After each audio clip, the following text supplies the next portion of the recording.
This is ContraZoom. Where we go back and forth about film. I'm Dakota Arsenault. And I'm Rachel Ho. Today's episode is another installment of our Make Remake series. It's where we take a movie and its remake and compare the two. Not to see which one is necessarily better or worse, but to see how two movies can tell the same story both similarly and differently. In the past, we have paired such films like Cape Fear, The Tragedy of Macbeth, Dune, and more. On today's show, we are considering the 1952 Akira Kurosawa film Ikiru and the 2023 Oliver Hermanas film Living. We are taking a break from our Best Picture episodes, but this episode fits in nicely since Living was nominated for 2 Oscars, including Best Actor for Bill Nye and Best Adapted Screenplay. If you have not seen at least one version of this movie, be warned there will be plenty of spoiler talk in this episode. This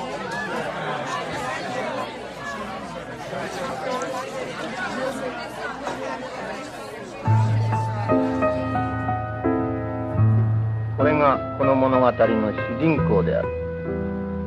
しかし今この男について語るのは退屈なだけだ。なぜなら彼は時間を潰しているだけだから。彼には生きた時間がない。つまり彼は生きているとは言えないからです。After being inspired by Leo Tolstoy's 1886 novella The Death of Ivan Ilyich, Akira Kurosawa came up with the concept for Ikiru, with the screenplay written by Shinobu Hashimoto and Hideo Ogani, 2 frequent collaborators of the director. The plot revolves around a boring bureaucrat named Kanji Watanabe, who learns he has cancer and decides to spend his final months learning how to live life and what actually makes him happy. Watanabe is played by the legendary Japanese actor Takashi Shimura. The 2002 film was adapted by British-Japanese novelist Kazuo Ishiguro for director Oliver Hermanas. This updated version stars Bill Nye as Williams, the civil servant with a terminal disease. Living takes place in the same early 1950s era that the Ikiru also took place, despite the original being a contemporary film and the remake being a period piece. Both films follow incredibly similar plots. The bureaucrat has spent years of his life pushing papers around, going along with the grind that local democracy can be. They live with their son and daughter-in-law who have a strained relationship with the older man. When they get a fatal diagnosis, they crumble. First, a wild writer takes the dying man under their wings and shows them how to gamble, drink, and chase women. In Ikiru, this part is played by Hiro Tanaka, and Living is played by Tom Burke. After realizing this is not how to live life, Watanabe and Williams begin hanging out with a younger female colleague who seems to realize that there is more to life than work, so the men try to learn from the young woman. In Ikiru, the young woman is played by Miki Odagiri, and in Living, it is Amy Lou Wood. Finally, the protagonists realize that they want to leave a mark on the world around them, so they devote their remaining time to get a park built and to help a group of local women who can't get through the gears of inaction that want the playground. Ikiru and Living are both gentle character study films, reversing the trope that the older someone is, the wiser they are, and having lived more fulfilling lives. Here, the older person believes they need to learn from younger people how to live life to the fullest, until they learn that changing who they are isn't how to live the remaining time the best. Ultimately, the local government career path, a job they had started earnestly, is the best path to self-redemption. Rachel, Make Remake was a project started to watch 2 new movies and has become an avenue to see how many people remake Kurosawa films. Back on episode 183, we looked at Throne of Blood and the Tragedy of Macbeth. On episode 153, we did Yojimbo and a Fistful of Dollars. And way back on episode 43, we did 7 Samurai and the Magnificent Seven. At this trend, should we consider our next Make Remake to be The Hidden Fortress in Star Wars A New Hope? I don't really get that joke. Hidden Fortress is the basis of Star Wars. I'm so sorry that just landed dead. Man. I'm so sorry. I found that joke funny. Yeah, I know that A New Hope, Lucas did use Akira Kurosawa. I shouldn't call him Akira. He deserves better than a first name. But I didn't know the name of the movie. I've never seen that one, actually. Neither have I, which is why it would make a perfect. Oh, there you go. Then we should do it. Yeah. And I haven't seen A New Hope in a really, really long time, I have to say. In like a galaxy long ago kind of thing. Yeah. It's a long time ago that I've seen that. Are you a Star Wars person? I feel like you're not really. Like, you like it, but you're not like a big Star Wars person. It's funny. I always sort of thought of myself as, sure, yeah, I'm a Star Wars person, but like I've had more than one person be like, Dakota, I know you're not really a Star Wars person. I'm like, No. is it true? And then I think back to it. I'm like, you know what? I guess I'm not really. Like, it's sort of like with the Marvel movies. I've seen just about everything they've made, but would I consider myself a fan? I don't know. There's definitely highs in, the franchise. Yeah. Andor probably being the highest thing that Star Wars has ever made, and The Last Jedi being one of the worst. Sorry, Matthew. A little shout out there, since he loves to point out that he thinks that The Last Jedi is the best thing that they've done. There's always one. There's neither here nor there. So yeah, I don't know. Are you a Star Wars person? I'm like you. Like, I'll watch it, and some of them I like, some of them I'm not. Like, I really like Rouge One. Is it called Rouge One? Rogue One? Rogue One. Rouge One. Oh, man. Oh, I'm keeping that in. I'm having a day. Rogue One, yes. Do you know why? Because everyone always writes Rouge One. And I think that's in the, what are those, that YouTube series that does the trailers? Honest Trailers? Honest Trailers. Yeah, they do one where I think they call it Rouge One all the time because they're just making fun of like the fact that everyone kept writing it as Rouge One. Anyways, I like Star Wars. I think I'm the same with you, but I also think it has something to do with the fan bases.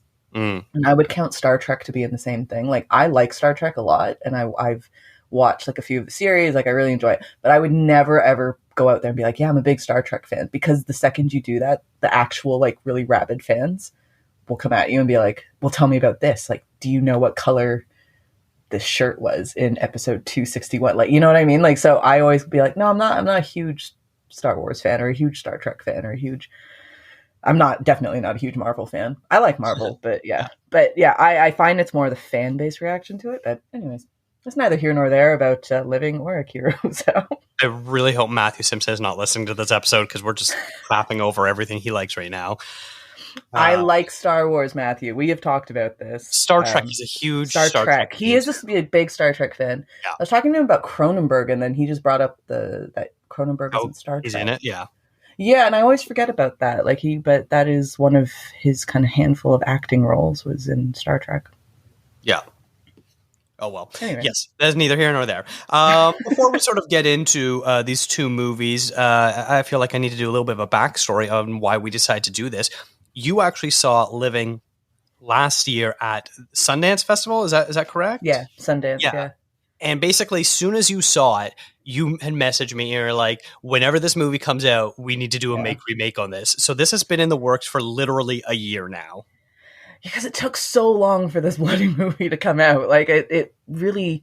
I know in Canada, it didn't get a theatrical release till literally end of December. Like, they just did it in time for Oscars consideration, or like generally awards consideration, which was very frustrating to me, because I kept looking out for it, because I really did want to do this episode, because I love Living, and I love Ikiru as well. Like, I love both. But the reason I think I love Living so much, and we obviously will get into this, is I just think it's the best example of an adaptation of a classic movie, because so many times that goes wrong. I just reviewed a movie that it wasn't an adaptation, but anyways. But I found that Living was just like the perfect example of something like that, where something that we see a lot today too, like adaptations, reboots, remakes, blah, blah, blah, whatever you want to call them. And I thought Living was just the one of the best examples I've seen in a very, very long time. Nice. And I love Bill Nye, because I think he's great. He is, yes. I guess we'll sort of talk about like a bit of an overview thoughts of the movies. Where does Ikiru sort of stand in Kurosawa's filmography for you? Pretty high, I would say. It's definitely in the top half. I've never actually thought to like rank all the Akira Kurosawa movies, but it's definitely up in the top half for me. I really love that. But this kind of story in general, like, I'm a real sucker for movies or books that talk about like the mundanity of life, which I don't know what that says about me, but there's a book called Stoner by John Williams. It's from 1965, and I adore that book. And it's not about like a stone. His last name is Stoner in the book. I always have to clarify that, because it's not a movie about like weed or anything, or a book about weed. but it's just about a man who's like a middle-aged guy who's going through life, and it's everything's so mundane, and he's just so bored with life, and he's just kind of chugging along. And there's something about that which, you know, is reflected in Ikiru and Living as well, of that kind of, again, that middle-aged man, I guess a bit more advanced in age in these movies, but who's just going through it. Like, you're just going through the motions of life. And I think all of us can relate to that at some point in your life or another. You know, especially when it comes to like going to work, like you wake up, you go to the office, come home, blah, blah, blah. And then that's just, and then before you know it, you're 65 and you're thinking about retirement. That was really depressing, and I'm sorry, but it's just like, for some reason, that kind of topic has always fascinated me a lot. So when I was starting to watch Akira Kurosawa movies, this one kind of jumped out a little bit more than the others, because I just thought it was, kind of those push points that I enjoy exploring and I enjoy reading about, watching, and discussing, but through him. And I think that, like, I was very curious to see how he would do it through his storytelling, through his, you know, cinematic lens.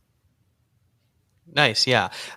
This was a pretty big blind spot for me for Kurosawa. I've only seen 5 of his films. I still have several more pretty big blind spots to get through, like Ron and High and Low and The Hidden Fortress being like some of the other really big ones. But I guess I've seen like some of his other biggest ones.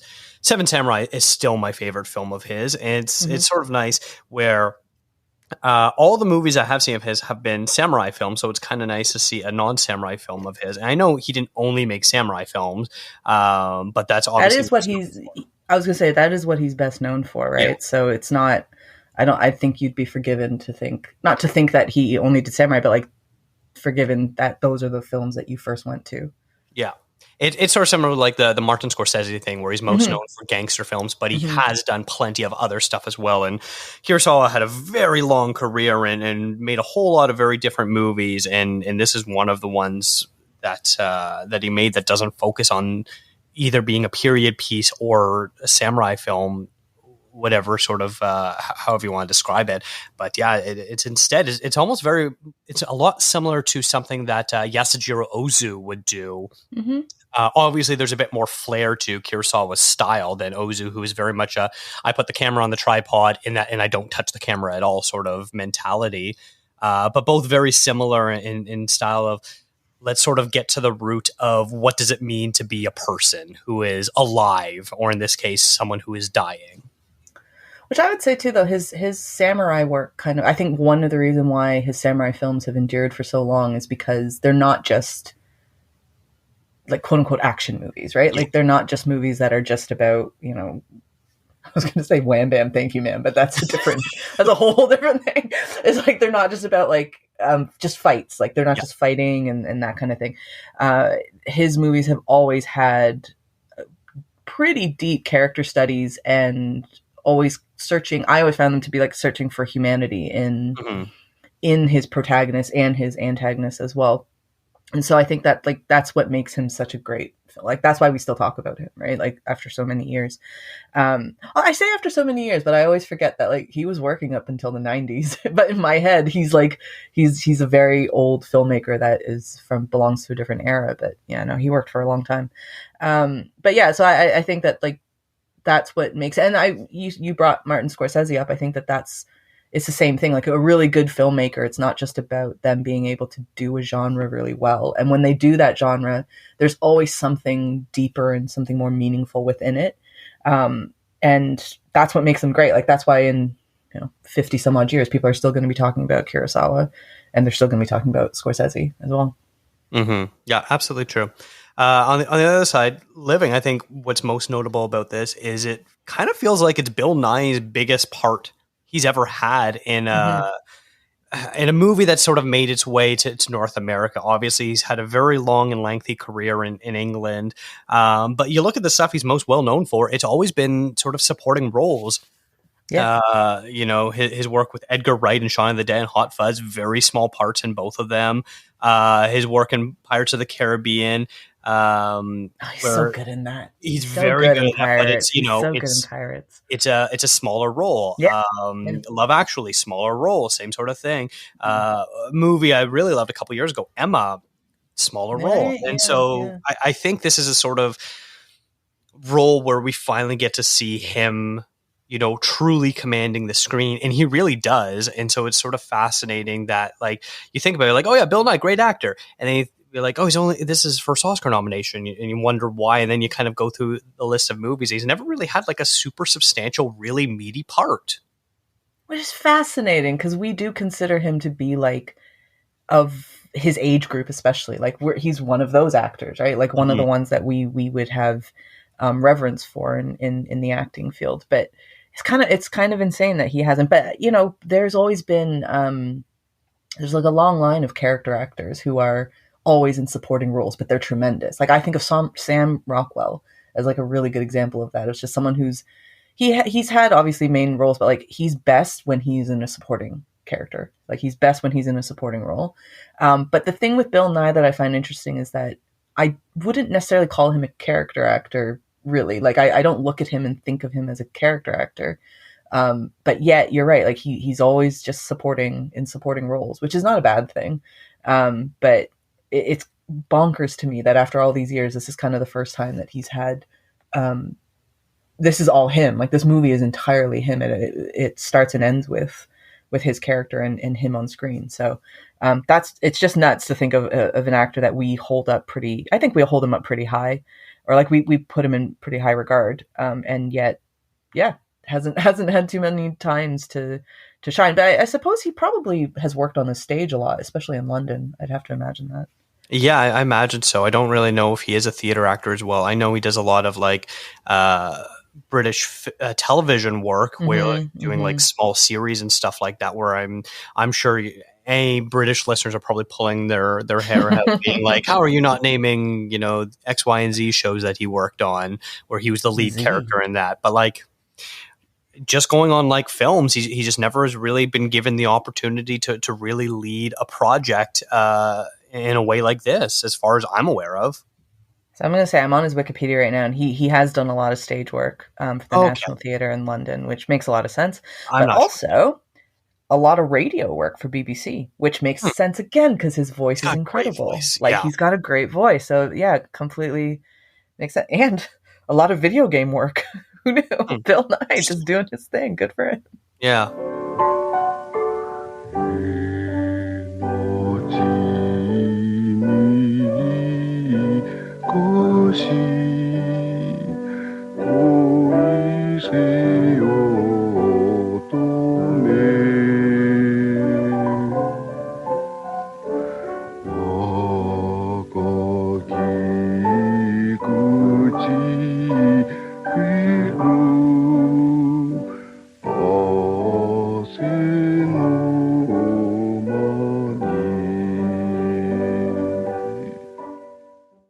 Let's get into some similarities between the two films. We're going to point out some stuff that both films do similarly and talk about how they were able to get across the same plot, emotion, structure, that sort of thing. And speaking of structure, both these films are almost identical. We meet the same cast of characters, from the libertine writer to the young female co-worker that help the protagonist on their journey. But the key is how the stories unfold. We learn early on that Watanabe and Williams will die in 6 months, and after we see them unsuccessfully try to live, they decide to throw themselves into work and build a playground for their community. Except right after they decide to do this, the scene cuts to their wakes. They have died without us seeing their work. This is where the second act of both films end, and we then see they did indeed build the park, with their co-workers filling in the gaps on how they succeeded. The plot device is key to understanding the humility and dedication they had, knowing that they were dying. And so it's just so interesting seeing, because I watched Ikiru first, wondering if Living was going to copy the exact same format of the plot. And sure enough, it absolutely does. And I'm really glad they kept it that way, because I think it's sort of the defining characteristic of these films. Yeah, I my favorite Kurosawa movie is Rashomon, and that's obviously one where the structure of the film is like half of what makes that movie great, right? Probably more than half of what makes that movie great. But I've always been really interested, because to me, I think the first time I saw this movie, you kind of think it's the end, like when he dies, and you're like, oh, okay. Yeah. And then you realize there's like an hour more to go. And you're like, oh, interesting. But I love that. That to me is such a great thing about Kurosawa as a filmmaker is, you know, he wasn't ever afraid to not go linear, and not in like a confusing Chris Nolan way of being like times backwards. But it's not like that. Like it's done in this very, very logical way too, though, you know, like it just makes sense when you watch it, and you kind of think it would have taken so much away from the story and the impact of it if they had just gone completely linear and said, you know, the end is literally him dying. Because while I say that, actually, I think the story probably would have still worked in a way, but I think that this just gives it such a greater punch to it. And I'm glad that they kept the same thing in Living, because again, I think it's such a huge part. Like same with Rashomon. If you were to redo Rashomon and you didn't do it, you didn't follow that structure, you would just, what's the point of kind of redoing it then? Like that, to me, the structure of this movie is a massive part of why it works. And it's also, like, I just think I associate it quite a bit with how Kurosawa makes his movies. Yeah, I think you're absolutely right. And that's sort of hitting the nail on the head is, you know, we were talking about earlier why we love Kurosawa and, you know, able to make these action movies, but actually have a meaning and a message and be introspective. But another real aspect is the way he formats his films and the structures that he uses and plays around with the audience's expectations of how they assume the story is going to unfold. And here, yeah, it quite literally is. The second act ends with him being like, all right, I'm going to build this park. And then the next scene, they're at his funeral. Like it's actually quite jarring. Like the first time you're like, oh, what's going on here? And we think that maybe they're going to do a proper flashback, but they're not. Instead, it's revealed through his coworkers telling these stories. And then we see how they went about it. And it almost makes you wonder if there could be a chance for a little bit of an unreliable narrator aspect. But I don't really feel watching either of these films that they decided to go with that, because anytime you're dealing with someone else telling someone's story, you have to sort of factor in the unreliable narrator could be a trope that they are using. And they really don't seem to go for that. It's interesting you bring up that, like, as like the unreliable narrator, because in a way there is an unreliable narrator in that the Watanabe, he is the one that was kind of lying to everyone. Well, not lying. Yeah, he kind of was lying. It was a lie by omission of not saying anything, but it's not in the way that we normally think of the unreliable narrator, like Joker is kind of the thing that's popping into my mind. Like, it's not like that, where we don't, like, we do know the truth, right? Like, we as an audience know what is going on. We know that he has cancer. We know why he's with this young girl and things like that. Like, we know all the truth behind Watanabe, but the characters in it don't know. So in a sense, there is kind of an unreliable narrator, but the audience is not a part of that. Like, we're very aware of what's going on. And I find that is really interesting. That whole, like, that kind of, how would you describe it? I don't know if there's like a specific word to describe it, but like that whole kind of not trope, that whole element of the movie of him not really telling people that he's sick and that he's dying. I found that to be one of the more fascinating parts of the film, and in the reaction too, because like his son is such a jerk. I really don't like his son. His son in both movies, the son, I hate him. He's so annoying. But you know, everybody's response is because, you know, you kind of put yourself into the position of those people. If you didn't know he was dying, then yeah, you would think kind of things were a bit off. But I love that kind of, that missing link for them, and the fact that it was missing all the way into him dying. Like I didn't kind of think that it went that far. Like when you see the picture of Watanabe or Williams at the funeral, you kind of, I don't know, in my head, I just assumed everybody figured it. Like he eventually told everyone that he had cancer and that he was dying. But then it comes out like, oh no, he never told anyone. And I'm like, oh man, how brutal would that be? Especially as the son, because you're such a jerk to him all the time. And then you find out, oh, he was dying and he never told me. I was like, that's a gut punch right there. To not, like, for your father to die and he never told you that he was sick. And you lived with him, like you lived with him. That's that's one aspect of the story that I've always found really, really fascinating. Yeah, for sure. Another point that was also very similar in both is both Watanabe and Williams sing the same song twice in the film. In Ikiru, when Watanabe is out on the town, he decides to sing Gondola no Uta in a solemn manner. At the end of the film, when we see him sitting on a swing on the night he dies in the park he helped build, he sings the song to himself again. In Living, Williams sings The Rowan Tree while out in a bar and does so again on the swing set. The Ikiru scene of Takashi Shimura sitting on the swing set while snow is gently falling down is one of the most iconic images in film history. And I think it's one that a lot of people probably have seen and maybe not know what it is from or the context behind it. But it's one of those images that when you do know, it makes it so much more heartbreaking too. It's got a very melancholic feel to it because this is a man who is probably at his happiest, and it is the moment before he dies too, which is so interesting. But it sort of, I like that they decided to keep the aspect of the lead singing the same song, obviously different songs in the movies, but I think that's irregardless of the point here. The same song in both the middle when they're learning how to live, and then again when they finally have learned how to live. Were those scenes that worked for you? Yeah, for sure. I don't know if you do this, but whenever I think of old movies, like I tend to think of like the 1950s as being just so far away, even though it wasn't really like my parents were born in the 50s. Like it's not that far away.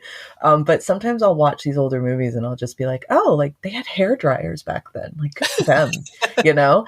And this is kind of the same thing where I'm like, oh, like they're playing with music, like with lyrics, you know? And I know that musicals were obviously a really big thing for a very long time in film, but the idea of like using songs with lyrics as a way of kind of creating a circle in your film, to me, I don't know why, I just think of that as like a very modern thing to do, which it's not, clearly. Like it's a storytelling device that I'm sure it even predates this movie. Like I'm sure it's something that has been going on for a very, very long time.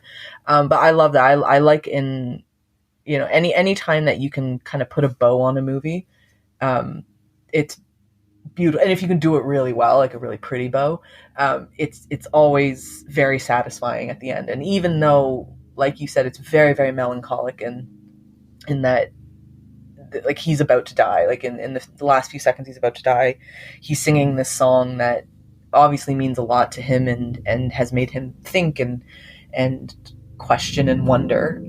And then, the fact that it's happening just before he passes away, it's kind of beautiful, even though it's very sad. Like it has a very bittersweet quality to it that I really appreciate. Like the morbid self that I am, I find it really nice. And I also, you talked about the difference in the song, and like they obviously didn't use the same song in both movies, but it kind of goes to what I was saying right at the beginning of that. This is like Living is such a great adaptation, and one of the reasons I think it is because it really like goes into British culture in post-war, whereas Ikiru is very post-war Japanese culture. Oliver Jimenez, when he went, he's South African too, I think, which is interesting. Yes, yeah. Like he put like being able to kind of put those notes and those beats that really relate to post-war Britain, post-war London. I think it was done really, really well and really gracefully. And so I love that there's like that change in the song that you go from, obviously like a Japanese song that's a bit more kind of folkish, and then something that like that song that we called Rowan Tree, right? It's so British sounding, right? Like and I love that. Like I love those kind of not adaptations, but just the adjustments that he made for Living. Yeah. I think interestingly is they kind of, while the scenes play out similarly, the beats are played differently, which I find fascinating because in Ikiru, he sings it in its, he asked the piano player to play the song, and so the piano player's playing it, and then he's sort of sitting on the bar singing to himself, and then people are slowly learning that he is singing along, and he's basically on the verge of completely breaking down at this point, and the crowd isn't sure if it's because he's too drunk or what's the story behind all that. And it's sort of interesting, whereas in Living, he is basically singing along with the piano player while they're doing it. So it's more of a karaoke type of performance. Not that it's played up that way, but that's sort of the way the setup is. And so they have very different connotations in the sadness that is in the Ikiru version of it is just so palpable and a little tough to watch at times. I mean, he sings it in such a unique manner. And I was reading, I wish I'd kept the quote, where apparently Kurosawa asked him to sing it like I'm paraphrasing here, but like an alien who is trying to imitate a human's voice and emotions and give it this otherworldliness. Oh, wow. Yeah. Wow. That's it. I find, like, again, I keep harping on about like the cultural differences, but to me, there's a parallel between Japanese and British culture in that they're both quite restrained and conservative, traditionally speaking, anyways. And very much so, you know, you have the stiff upper lip with the Brits, and then with the Japanese, it's all about honor and saving face and this and that. And they're very similar. And so, but then at the same time, the way that it kind of comes out it's very different at the same time.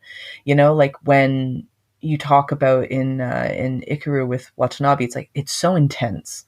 The way that he sings that song is just intense. Like you feel, like you said, it's uncomfortable. You know, like the way that the outpouring of emotion that comes from him, it is so uncomfortable. And part of it is probably because you're not really used to seeing men, especially, display that kind of emotion and vulnerability in public.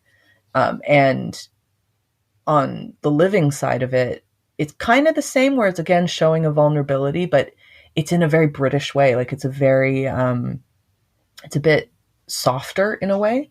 And I don't know if people would really refer to the Brits as being soft, but like it's a bit more, even in showing vulnerability, there's still a restraint there. Yeah. Whereas when the Japanese are showing the vulnerability, it's intense. Like it's just a lot of emotion. Yeah. And I like, it's interesting to see those parallels, because I mean, you said it perfectly. It's like, it's the same, but the beats are completely different, and it's felt very differently. And that's why both of them are just such great. They're both really good movies. I think this, I might be wrong. Is this the one that, of the ones that I've done, I think this is the one that I'm very equal on both movies. Like I like both of them very much, so probably the same amount. Whereas I think the other remakes that we've done, there's always been one that I clearly preferred over the other. But for this one, it's like, I love both of them a lot. And for those reasons, like the reasons that we've been talking about. Yeah, I would say I sort of agree with you. I think there's been a couple that, like, I really loved both Throne of Blood and Tragedy of Macbeth. Those are ones I really adored. But like I looked at the rest of them, and there's usually one I really preferred a lot more than the other, going back all the way to sort of the beginning. To the point where sometimes it's actually quite hard. It's very rare that a remake is equally as good as its original. Usually it's one way or another, where either the remake absolutely surpasses it or the original is far superior, but it's almost never on equal footing. Yeah, so that's I mean, and I think that's like a good play on Hermanus's part, because this is not an easy movie to adapt, right? Like it's not any, especially for, I mean, there might be a reason why it took so long for the movie to come out, and I don't think it made a huge splash at like the box office or anything. No. But this kind of movie, it's not really meant for 2022, 2023 audiences in a way, because it requires a lot of attention. Like it really requires a lot of patience with this movie, because I watched Living with my brother, and he was not feeling it. He was just like, this is taking so long. He's like, and he kept asking me the dumbest questions throughout the whole movie. Luckily I'd already seen it, but like it's not typically a movie that you would see made today. And I think the only reason it kind of gets made is because it's an adaptation of a classic film, but it's definitely not a movie that is for modern day audiences, which is kind of sad to say, I suppose. Yeah. I would say I think Ikiru is the better film, not by much, but by a little bit, because I think Kurosawa, you see more of his artistic flair in his shot selection and things like that. Like the final scene of him sitting on the swings is shot way better in Ikiru than it Yeah. is in Living, in my opinion. Yeah. But that said, I think Nai gives a bit better of a performance over Very Takeshi different Shimura. performance. It is I think it's very just different. very different. Yeah, I don't know if I could say one is better than the other, but they're both just such different types of actors. Like They are. you know, I would. Yeah, I don't know if one is better. I would say Shimura. He's the thing with him. I always find interesting is like he doesn't blink. I feel like he doesn't blink. It's just his eyes are so much. There's so much, and it makes me uncomfortable. They always are so sad looking too. They're very sad looking. Yeah, but yeah, very very different performances and very different actors. Like they're completely different. But yet it's fascinating that they can come at it from two very different perspectives. And yet it lands the same punch. Like I do think at the end, like they both nail it, and they both do within the context of the movie that they're in. They really, both of them kind of like, they smash it to be more modern. Like they smash it. Yeah, absolutely. Yeah. Shimura, if people aren't familiar, I would probably categorize him as probably Japan's, second most prolific actor of all time after Toshiro Mifune. And like Shimura, much like Mifune, had a very long working relationship with Kurosawa. I'm looking at his filmography, and I count at least 15 movies they did together, and there might be some more that I'm not recognizing, but like he was also in such films like the original Godzilla and Kwiden and stuff like that. So he's definitely sort of on that Mount Rushmore of, the greatest all-time actors coming from Japan. Also, I'm on his Wikipedia now, and it's a lot of scrolling to get through his filmography. Like, it's just a lot of scrolling. There's a lot of movies on here. It's so impressive. It's so impressive to me when I look at actors from back then. And I mean, I think that maybe we're in a better spot now in terms of how much actors work. But, like, it's impressive how much people worked back then. Like, it's really impressive how many movies got made in a year. Like, each actor's turning out, like, 3-4 movies a year, which is... Yeah. Probably too much, but it's just insane. Yeah. Well, same for directors. They'd also be, turning out a handful of movies a year too. It's true. Yeah, I mean, that was studio system kind of thing, wasn't it? He made 9 movies in 1938. Wow. Like, who does that? Like, that's crazy. It's just nuts. But anyways, yeah. No, you're right. Like he's an incredibly prolific actor, and like, and like kind of different to what we were talking about Bill Nye, where he is a very prolific actor, but somehow kind of flies under the radar sometimes, whereas Shimura definitely, I don't think was that. I think he was very recognized in his time. Yeah. It's funny you were talking about your brother really not enjoying the film. I went and saw this in theaters, and it was midday and during the week, and it was mostly, I was probably the youngest person in the crowd by 30 to 40 years. And after the movie ended, there was 3 older ladies that were kind of sitting next to me, and they were talking about it. And one woman kept being like, I didn't like it. It was too slow. It was too boring. I almost fell asleep in the first hour. The second hour was way better. And then another woman was like, no, but it was a really good character study. I appreciate that. Like the first hour really set up who he was. And that's why when it got to the more exciting stuff in the second half, we understood it better. And the other was like, no, it was boring. I was falling asleep. I couldn't stand it. I love that there are people that are having this kind of conversation, though, after a movie. I think that's incredible. That's very cute. And then they were also talking about me like, there's a lot of Japanese names in these credits. I wonder if it's based on a Japanese book. So I leaned over. I was like, it's actually based on a 1950s Japanese movie. And they're like, oh, thank you for telling us. You were the actually guy. You're like, well, actually. Yeah. Actually, ladies, let me tell you about the history of this film. Let me tell you about a little guy named Kurosawa. Sit back and get ready for a little lecture about cinema. We're going to do a live podcast right now. That's very cute, though. I like that. Again, it's not. I mean, I'm sure even Ikiru back when it came out, like it probably wasn't. It's just not a movie for everybody because, like I said, it really requires a lot of patience. They're both long films. Like Ikiru is like 2.5 hours basically. Yeah. And for a 2.5 hour movie, that, not to say not a lot happens, but it's very slow. Like it is slow, and there's no denying that. But that's kind of the point. Like the point is the film is supposed to feel slow to go according to the story. but yeah, it's definitely not forever. And this isn't a movie that I would recommend to a lot of people. Like, I think you need to be a particular type of person that I would be like, go watch this, because I think you'll love it. Like I told you, I think once I watch, I said that you have, whenever this comes out, you have to watch it because you're going to love it. Yeah, but it's also a period piece, and I love period pieces. It's true. It's very true. You love period pieces, and the British period as well. Like, you're all about that. So there you go. But I just knew, like, even, I mean, I think it's just a really interesting, it's an interesting story that I actually wouldn't mind seeing this adapted to like a modern day, you know, without getting too Gen Z-y or millennial-y. Like, I think that it would be an interesting kind of story to continue to explore in different eras, because the post-war thing is very interesting, especially for a bureaucratic position that they have, like a parks department, because after the war, obviously, there all these countries, but particularly Britain and Japan, are looking to rebuild. Yeah. And so that, you know, we don't really have, thankfully, we don't have something like that today. But it would just be interesting to kind of see what the interpretation of it would be in a modern day setting, as opposed to 1950s Britain. Yeah. If only to be alive for one day. But I realize that I don't know how. Do you think we should alert the police, perhaps? What do the police care? He's a couple of hours late for work. A couple of hours late for work. Who would ever have thought? This man who until yesterday was living a shell of an existence. And I so very much do not wish to do so. All right, let's move on. Let's look at the differences now, which, despite both movies being similar, there were still some very important details that were changed. Early in the film, both Watanabe and Williams leave work early to go to the doctors. In Ikiru, Watanabe sits in the waiting room after we've seen him pop aspirin a few times.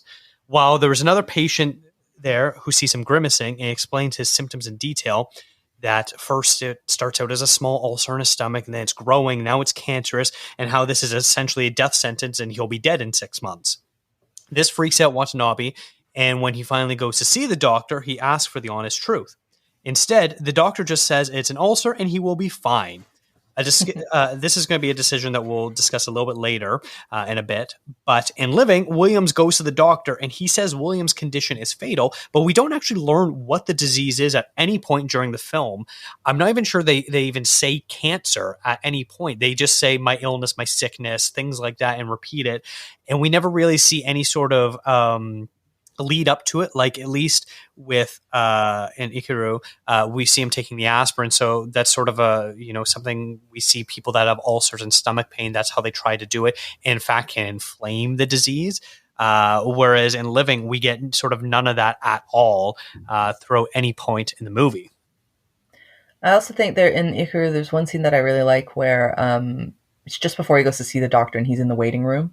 And there's another man there who's telling him, like, hey, if you get this symptom, or like, if he says this, this is what he means. And I thought that scene was really fun, is not the right word, but like, it's an interesting scene. And like that there's this kind of younger-ish, and he's not young, but he's definitely younger than Watanabe, just telling him like, hey, look out for this stuff. And if the doctor says this, and that's that. Whereas, yeah, in Living, it's funny, you like literally just before we were recording, you mentioned, the thing about them not mentioning the disease. That completely flew over my head that they didn't mention it, because I think I just assumed, I guess, yeah, my brain just made the connection, I guess. But but yeah, it's interesting that they don't really mention it. But I think the more interesting bit is the way that the doctors treat it, like of saying, no, it's not cancer, and yes, you're going to die, which is like a very, if people have seen the movie The Farewell, it's a very odd. I was just having dinner with some friends last week, and we were just talking about this, of saying, like, for some reason, and we were talking about Chinese people, but I think Japanese and I think Koreans are very similar in this. We just don't tell people when they have cancer. I don't know why. Like, when my grandfather had cancer, they didn't tell him. I don't know why. Like, I don't know why. Like, it's just a thing that you don't tell people when there's not just specifically cancer, but like when you have some sort of terminal illness, cancer being probably the most common one. And I don't get why this is the case for us East Asian Oriental people, but it is a thing. And so I like that. I don't think Akira Kurosawa was thinking about that, being like, well, Japanese people don't do that. That's just how it is. Yeah. Like, you just don't tell people that they have, especially older people, like, you just don't tell them that they have cancer.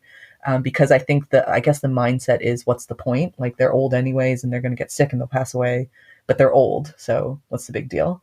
And you don't want to worry them. Like, you don't want to kind of burden them with the knowledge that they have cancer. But yeah, it's a very interesting thing. Whereas in Western culture, it's just a bit more blunt. Like, you're going to die. Good luck. Have fun. Like, good job. You have the NHS, and we'll see what we can do to make you comfortable. And that's about it. Yeah. But yeah, it's an interesting kind of, it's a difference of, that to me is a very poignant difference in culture of how they would, how a doctor and how other people too would handle a diagnosis like that. Yeah. And I think Kurosawa sort of needed to include the waiting room scene, because otherwise we would have got the scene of him in the doctor's office and the doctor being like, no, don't worry about it. You're going to be fine.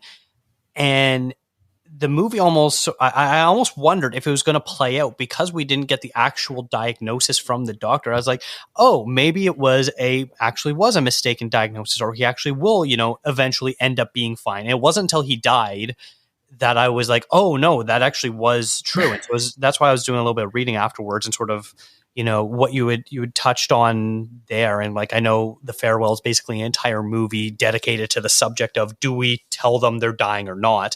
But apparently American audiences were so confused and like, this is a giant plot hole. Why did they not tell them that? Why did the doctor lie to them?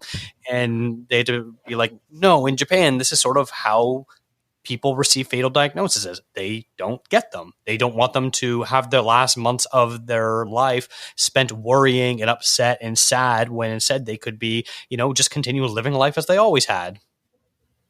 It's weird though. Like, I don't, maybe it's because I grew up here, but like, it's weird. It's a weird thing to not tell somebody something like that. Like, I think when I was like 13 when my grandfather passed away, so it was a long time ago, and I don't really, I remember it, but like, I wasn't a part of those discussions because I was very young.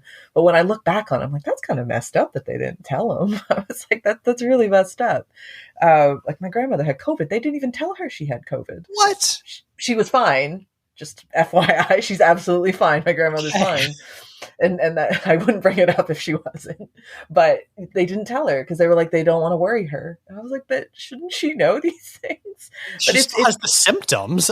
It's I know, they were just like, oh, you just have like a flu or like the cough or whatever. Like, it's very strange. I know, it's weird. And I know that it's a very, very strange kind of mental gymnastics that we do, that for like, it's out of, the intention is out of like kind of love, but more so just like, you just don't want to bother people. I think that's like a really big thing, is you don't want to burden people with something like this and stress people out, when I suppose the idea is, why stress someone out when like there's nothing they can do about it, kind of thing. Like, after, especially for cancer, like at a certain age, you just won't do things like chemotherapy and radiation and things like that, because you're quite elderly anyways. But it's weird. It is weird. And I can't blame like Western audiences for being like, what the hell's going on here? Like, this is strange, because I think it's odd too. Like, I accept it as this is a thing that we do, but it is weird. It's very, very weird. So did you see Ikiru first or Living first? Ikiru first. So then, based on your sort of background of having similar experiences, when the doctor didn't actually diagnose him, did that raise any flags in your head, or did you just sort of accept it at face value? Accept it, like, as in, like, he does have cancer, but yes, they're just not telling him. Yeah, that's pretty much it. I was like, yeah, of course. Like, I didn't think about it, because I think when I watched it, I don't think I was thinking too much about like cultural. Like, it's only when I watched Living that I realized they had to change it because it's different.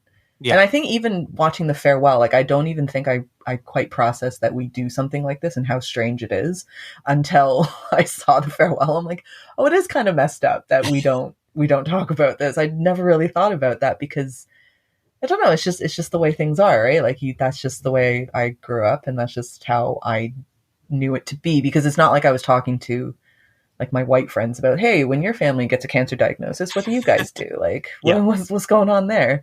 It's nothing that you really talk about. So for me, it was just, that's just how it's done. And yeah, I don't think it didn't even cross my mind until I saw Living, and I realized, oh yeah, they have to change it for Living, because it wouldn't make sense in Britain that they wouldn't tell you.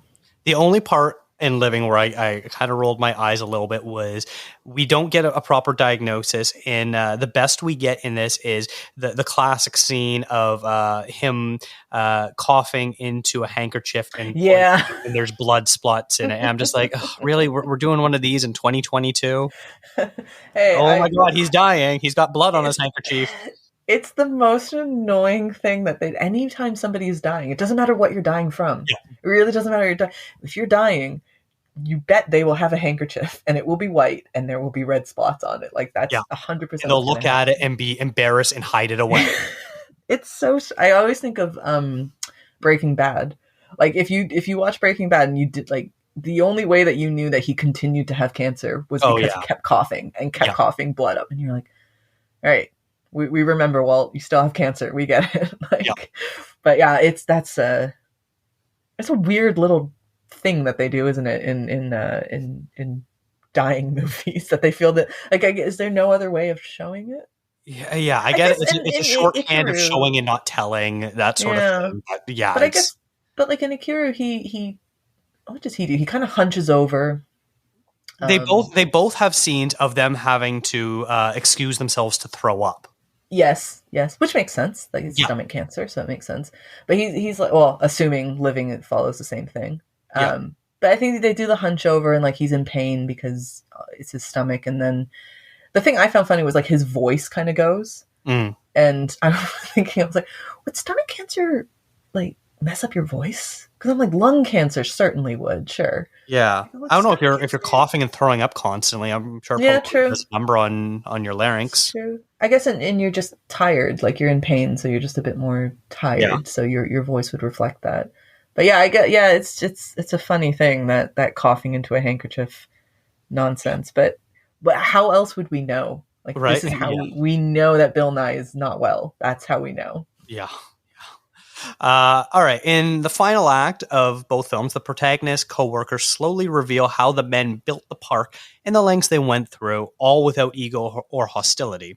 The co-workers then promise to each other that they will live their lives like these great men and vow to make local government work for their constituents. In a depressing turn of events, both groups forego real change, though. In Ikiru, this discussion happens during the wake for Watanabe as they get increasingly more drunk, making more and more elaborate promises. In Living, this discussion happens after the wake, and they are on the train ride home, all sober. So I think, for me, it actually changes quite drastically the final scene after, when they sort of forego their promises to each other. Because I watch Ikiru, and you've got these rowdy drunk men being like, and I promise I'm going to be like him, and I'm going to make government work, and I'm not going to just push people away and file papers and all that sort of stuff. And they make all these grand promises. And then the next scene, when they're back in the office, and then someone approaches them with a problem, and they all just kind of ignore it and file it away again. I sort of looked at it as sort of, whenever you get really drunk and you say like, yeah, I'm going to do this, and you get sober, and you're like, oh, that was a bad idea. Why did I do that? and that's what it played out as. And it had like a real depressing undertone where you sort of wonder, do they remember the promises they made? Did they forget them because they were so drunk? Did they think it was actually a bad idea? And you actually have a lot of different options of how to interpret it. Whereas in Living, the fact that they're sober, and then the next day they have the opportunity to correct their inaction, and they're just like, nah, we're not going to do it. It just kind of makes them all seem like assholes. Yeah. But assholes, but also just like realistic, I think to me it's just realistic. Like, the fact that you would, I don't know. I think most people have had moments like, you go to your job, and I mean, a job's a job, but some days you show up and you're super motivated, and you're like, this is it. I'm going to turn things around. Like, I'm going to, especially when you start new. Like, I love when I used to work like in an office, and seeing like new people come in, like younger people. They're so full of life and just so full of like hope, and they're not taken down yet. And so they think that they can elicit all this change. And then reality eventually hits for everybody, where it's like, there's a reason that, bureaucracy, that we associate bureaucracy with what we associate it with, like it is mundane. It is inefficient. Like that's a big thing, is they keep pushing about efficiency in both of these movies. But, it's just, to me, I don't know if I would consider either of them assholes or like sadness or anything. To me, it was just it's just realistic. Like that's how it would probably end up, where you get this spurt of motivation because your coworker has passed away and he had a moment of clarity himself, but that came from dying. And these guys they're not dying. Well, as far as we know. And so just the day-to-day kind of sets back in. And I said at the very beginning about the music kind of putting a nice bow on it. Like this kind of puts a different bow on it as well, of just saying like, it is cyclical, and maybe until these guys have a terminal diagnosis themselves, they're not gonna understand, or they're not gonna really appreciate life in that way. And round it goes, kind of thing. And it's very depressing, that note, but it is true. And I think that the way that they come about it, in Ikiru, where they're at the wake and they're all super drunk and things like that, you can also kind of put in there that it's a lot of their grief talking as well, which is an added thing, where the living doesn't really explore that. Living is more of, and maybe this is the stiff upper lip thing of the Brits, but it's, them just saying, okay, well, all right, old boy, like this is what we're going to do. Like we're going to make changes starting now and never forget it. And it's very kind of quiet and very subtle and very subdued. But in Ikiru, it's a lot of their grief kind of manifesting into probably guilt as well, that they didn't notice things, and they took maybe Watanabe for granted and like what he was doing. But Watanabe took his life for granted too, though, to be fair. Yeah. But it's interesting. I thought it was interesting that was like a point that you raised, because the way they go about it does manifest itself in a different way. And then the punch of it, the impact of it is felt differently, even though I think at the end of the day, you could say it's realistic on both ends. Yeah, absolutely. And I think the whole crux of the scene, the thesis of the movie, is basically boils down to that scene. And that's why Kurosawa wanted to make it. And that's what he was sort of basing it on.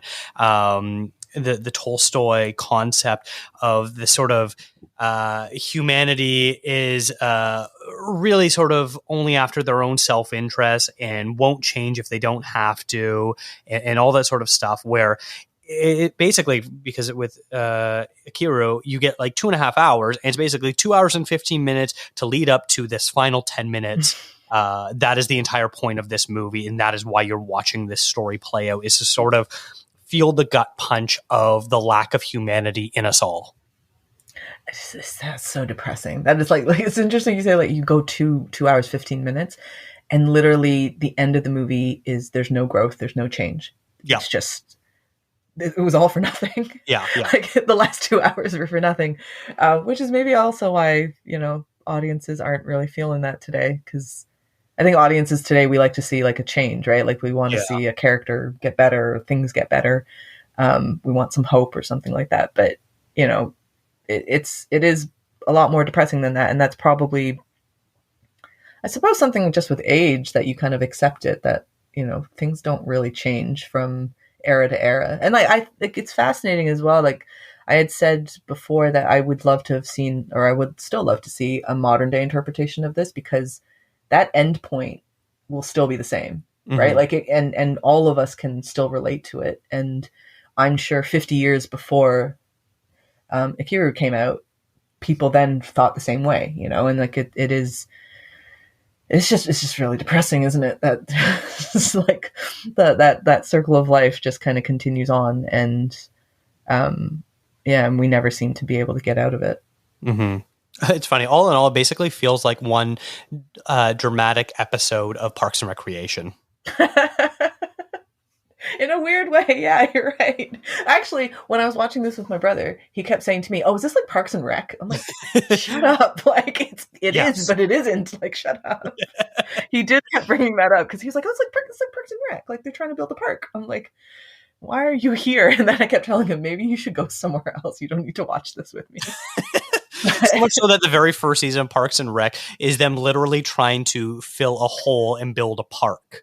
Yeah. It's a dangerous part that people keep getting hurt in.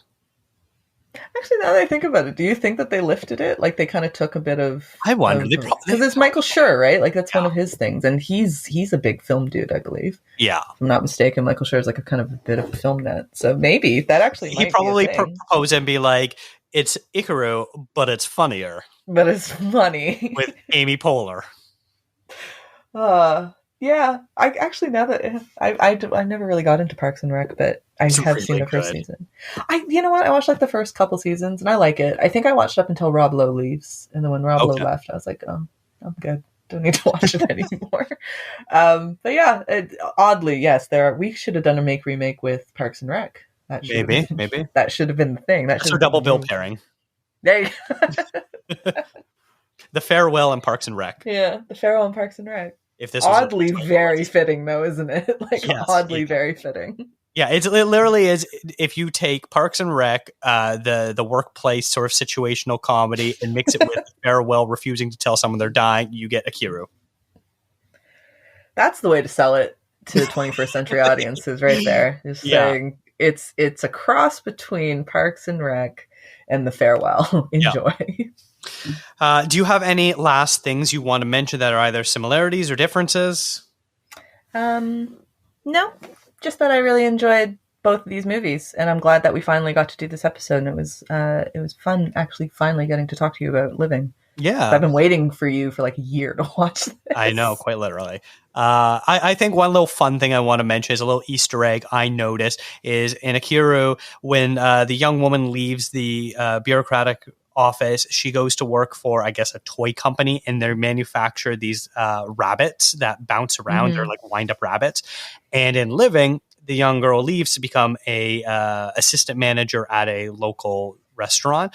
But when they go to the arcade casino sort of thing, there is a claw game, and she wins a little stuffed rabbit, which I thought was a cute little nod to the original. I love when movies do that. Like, I like when there's these little, we call them Easter eggs now, but it's like, I like when there's these little nods to the older films. That really kind of doesn't matter, right? Like, it doesn't matter in a way. But it's just like a nice little, respect might be a bit too big of a word to put on that. But, like, I just think it's nice. It's an homage, I would say. Yeah, like, it's just a nice acknowledgement of your source material, which I like. You respect like it that. enough, yeah. Yeah.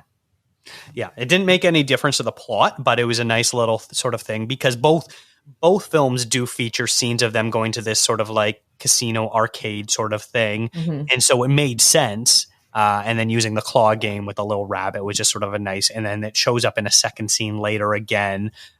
So I like that. Yeah. And I liked in Living, like they took him to the coast as well, because that's usually, when I saw that, like, I just think of like Brighton, where they have the pier and they have the little arcade thing inside, which does feel kind of not of this era. When I remember going there and just thinking like, oh, this feels so old school that there's this little kind of arcadey, like, and they have new like games, like it's not like old kind of games, but that claw game that has endured for many decades. That claw thing, that's a giant ripoff.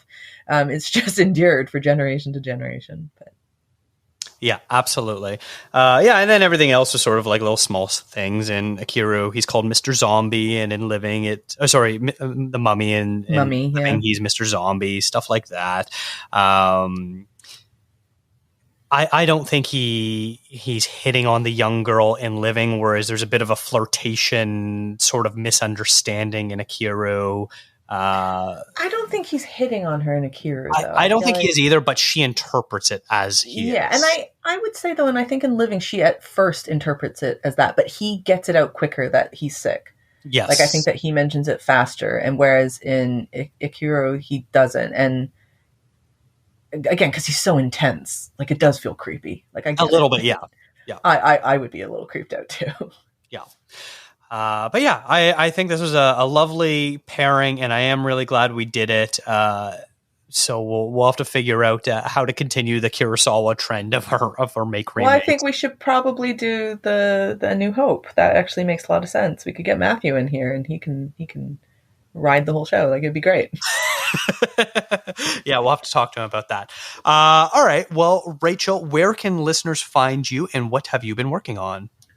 Go to rachelkh.com for everything. And my Twitter is _RachelKH. What have I been working on? It's like I kind of talked very briefly at the beginning of the episode where I watched a movie. It's Alison Brie and Dave Franco's new movie. What's it called? Somebody I Used to Know. I just put a review of that on Exclaim, and that is basically my best friend's wedding. Basically. Oh, but my best friend's wedding is far better. I'm just saying, it's so much better. But there's that, and then on the Asian cut, which you can go on to, we had a new writer, Wilson Kwong, who put up a review for Polite Society, which is a movie that was at Sundance this year, and it's a South Asian British movie, which is fun. It's fun. I only watched a bit of it. I didn't watch the whole movie, so I can't really say. But I also do want to say for people who are interested, who like living and you're interested in Oliver Hermanus's work, he has a movie called Mafi out. It's a South African movie. It's very, very good, and I would recommend anybody go and watch it. It's a fantastic movie. Interesting. Yeah, it's one that I haven't heard of. I'll have to very good on my radar. It's like an apartheid era movie, and a young man he's put into like conscription basically for the army, and but he's closeted, and it's very, very good. It's very sad. It's very intense, but it's a very, very good movie. Interesting. Okay. Well, thank you very much for that recommendation. This has been a That Shelf podcast. Visit thatshelf.com for more great film discourse. Follow the show on Instagram, Twitter, and Facebook at contrazoompod. What original and remake should we consider for a future iteration of this series? Send an email to contrazoompod@gmail.com. Thank you to Eric and Kevin Smale for the theme music and to Stephanie Pryor for the logo design. If you like to listen to podcasts on YouTube, we do post all episodes there as well, except for the last one. And if you really like the show, consider tipping us on coffee. Thank you for checking us out.